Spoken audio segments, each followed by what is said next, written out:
Good day, and welcome to this Community of Faith seminar and gathering. I want to speak with you about a special relationship with Fulton County. Now, in 1776, we declared independence from Britain. We had 3 men from Georgia who signed that declaration. How many of you know who those 3 men were?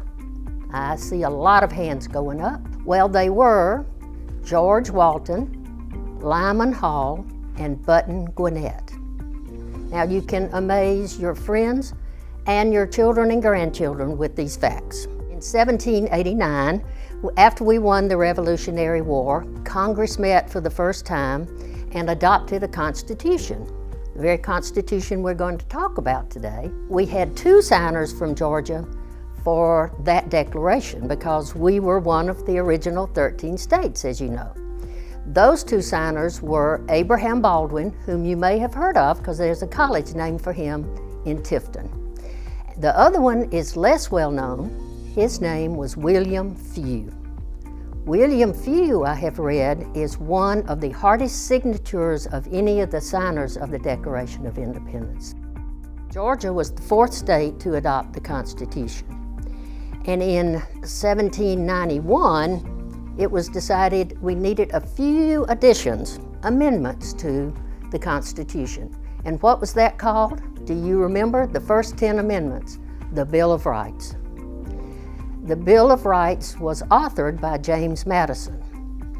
And the very first amendment of those 10 is the amendment we want to talk about today. Let me read the first amendment to you. Congress shall make no law respecting an establishment of religion, or prohibiting the free exercise thereof, or abridging the freedom of speech, or of the press, or the right of the people peaceably to assemble and to petition the government for a redress of grievances. Because you are members of faith, we have called you here because we know you're people who care. And we, as a school district, need people who care. But we have to understand, as Thomas Jefferson said, that there's a separation of church or of religion and state, or the Fulton County School District. So when you come to volunteer at the school, that is what we want you to do, to come to our school, but not to seek to proselytize or promote your particular religion. You cannot do that, and we cannot ask you about your religion. It's very simple.